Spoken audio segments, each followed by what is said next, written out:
Hoje é dia 4 de fevereiro de 2023 e ontem foi o retorno das aulas. Como vocês, alguns devem saber, eu sou professor da rede estadual há quase 20 anos e eu gostaria de estar trazendo algumas reflexões, né? Foi um momento também de hoje um planejamento, uma volta, a gente fez uma conversa grande com todos os professores e vários assuntos foram surgindo e eu gostaria de compartilhar com vocês algumas ideias, né? E vocês podem colocar depois fazendo críticas ou complementar ou sei lá o que vocês quiserem fazer com essas ideias. Então a ideia é o seguinte, em primeiro momento, vou colocar aqui mais ou menos o que eu queria falar um pouquinho sobre por que a escola, né, enquanto instituição de educação, tal, tem tanta dificuldade em capturar mesmo o desejo dos alunos, em quererem estar lá, né, em frequentarem a escola de uma forma voluntária, própria, porque a gente sempre vincula a escola, né, quando a gente fala entre os professores, como que a gente pode capturar, né, o desejo desses alunos, tal. A gente sempre põe, vamos colocar a nota. A nota é uma maneira de eles estarem, né, preocupados em estarem, né, dando conta às nossas necessidades, tal, avaliá-los, tal, para eles realmente, conseguirem se manter na escola. Então, um dos problemas é isso. Essa que é a questão. Como fazer com que os alunos desejem estar na escola? Normalmente falam assim, o professor precisa criar, né, estratégias, novas estratégias, né, além da aula expositiva, etc. Mas o que me parece mais importante, e talvez de uma maneira mais filosófica, talvez mais profunda assim no pensamento, é por que isso, por que a escola é algo tão assim desinteressante, não só para os alunos, tá? Mas para quase todos que estão lá dentro. Então assim, primeiro ponto, eu estava pensando assim, né? Vamos supor, tem aquela velha coisa assim que se fala assim, alguns jargões, que eu até copiei dois aqui, ó. A gente fala para a criança, o que você vai ser quando crescer, né? Ou aquela também que é bem conhecida, vamos educar para a vida. Então o que está incluso aqui de forma talvez subliminar ou não, explícita? O que você vai ser quando crescer? Quer dizer, a criança não é, né? O verbo ser aqui, você ainda não é e você vai ser algo, né? Isso já está lá dentro do professor, da instituição, ou falando assim, olha, se ajuste ao que vai vir agora, porque a criança já não é, né? O que você vai ser, é o verbo, o que você ainda não existe, é quase que você... Eu não estou forçando não, porque no fundo é isso, né? A educação ela vai moldar, né? Ela está lá focada, olha, para o cidadão, vamos criar o cidadão, o modelo do cidadão. Mas pense assim, né? Será que estamos errados? Numa sociedade injusta, ser ajustado é ser, né, algo injusto, né? Ou numa sociedade doente, estar de acordo com essa sociedade, estar doente. Então, assim, nem sempre o que a gente acredita como o ideal da educação, nem sempre pode ser algo dado de antemão como algo bom. Isso é a primeira coisa, isso é evidente e ninguém contesta isso. Se a gente pensar na Alemanha, né, na Alemanha nazista, na Segunda Guerra Mundial, década de 40, 50, aquele momento, 30, 40, 50, aquele momento era o momento mais rico intelectualmente, ou seja, tecnologicamente, né? A Alemanha, no planeta, aquele lugar, o lugar onde o conhecimento, a filosofia, a ciência, estava na ponta do mundo planetário. E deu no que deu.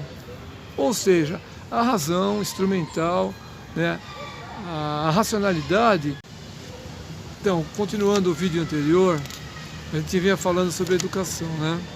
E o Theo estava falando sobre o momento da Segunda Guerra Mundial, onde que o nazismo, né, surgiu na Alemanha, no lugar mais intelectual, né, mais rico de conhecimento tecnológico, científico, gerou o Holocausto. Então, até que ponto a razão, o conhecimento, a intelectualidade, tudo isso é garantia de uma humanidade, né? Sendo bem direto. Assim. E a escola está dentro um pouco disso. Quando a gente fala assim, que eu falei assim, né, no vídeo passado, aquela velha frase assim, né, o que a gente fala para a criança, o que você vai ser quando crescer, ou uma outra, né, vamos educar para a vida, é o que a gente vinha falando antes. Tudo isso, o que você vai ser quando crescer, quer dizer, você não é, né, aquela ideia do aluno mesmo, a lux, sem luz, né, então a gente vai formar o aluno para que ele seja um cidadão de bem, né, o que está por trás de tudo isso, né, esse ajustamento, né, porque é lógico, a criança e o jovem vai precisar trabalhar, vai precisar conhecer suas responsabilidades diante da sociedade, etc. Vai precisar ter um conhecimento técnico do assunto que ele vai desenvolver durante a vida, do seu trabalho e tal. Tudo isso é fundamental e a escola funciona bem para isso.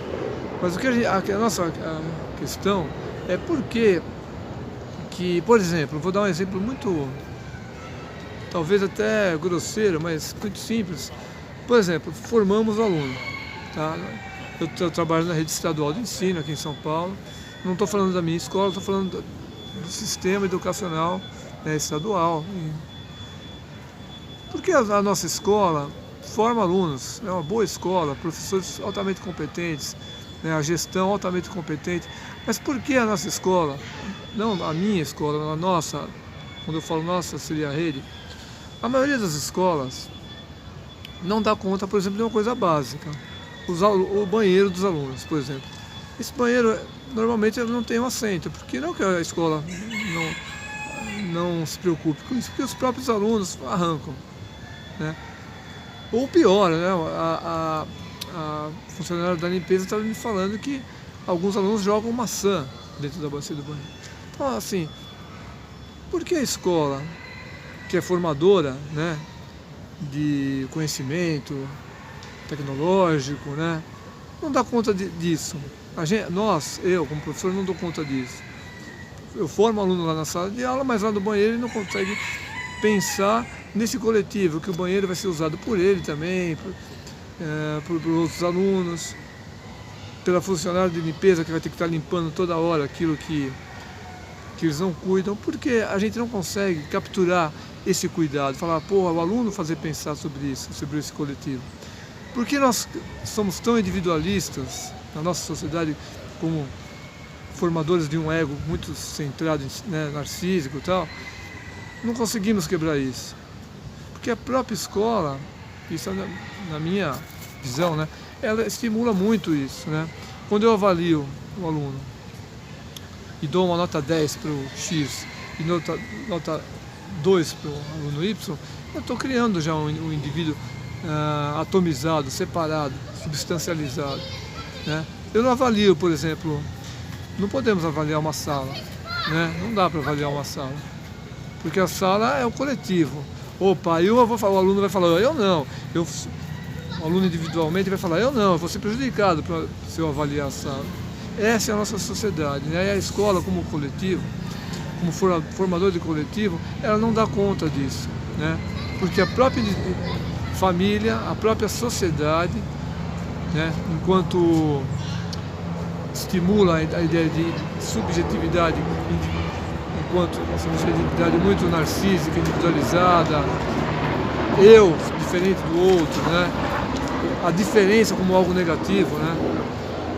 Aí entra todo no campo da sexualidade, que a gente abre muito na escola, questões que normalmente o conservadorismo não está na escola, está também na sociedade. Então, quando você coloca uma questão mais delicada, os próprios pais vêm falando, não, isso está errado, a escola não tem que entrar nesse âmbito, esse âmbito é o âmbito sexual.